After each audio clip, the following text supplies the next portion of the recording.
So tonight has been a year now since an unthinkable crime in the Midlands. 1 year ago Sunday, 22-year-old Logan Federico went to sleep at a friend's house in Colombia and never woke up.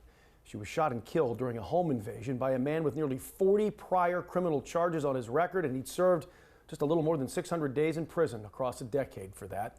Tonight, her father telling WACH Fox News the pain hasn't gotten easier, but the fight for Logan and justice has never been stronger. Our Megan Gagno talked with Stephen Federico and joins us live in the studio now. Megan, you covered this in the very beginning as well. What's the latest here? That's right, Brian. And Stephen Federico will tell you Logan was the kind of person who made sure nobody sat alone. Tonight, he says that instinct is now his. What started as a family's fight for justice in South Carolina has continued into a national mission to repair the system he says repeatedly let a career violent criminal walk free. I text her every night. I love you, Lolo.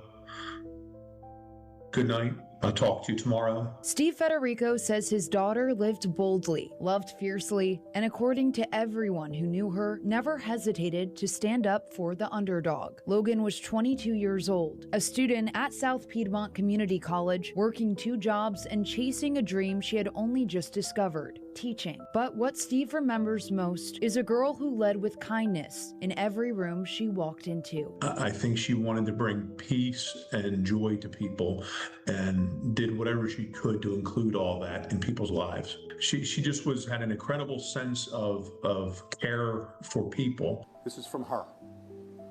You can't kill my spirit. On May 3rd, 2025, Logan fell asleep at a friend's home on Cypress Street in Columbia's Old Shandon neighborhood. Police say Alexander Dickey broke in around 3 in the morning, taking Logan's life.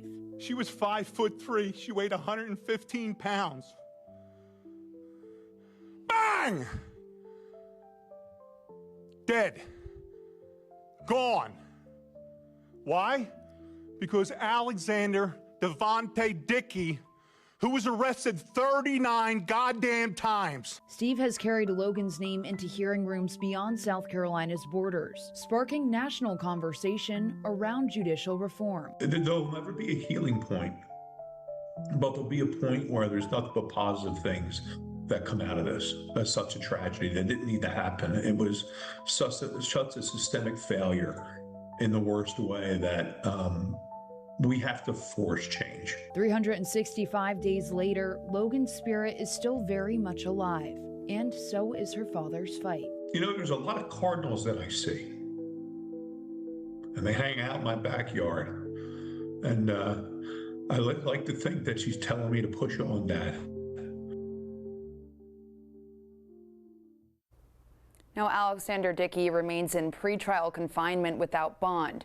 No court dates have been scheduled. In studio, I'm Megan Gagno, WACH Fox News, Local First.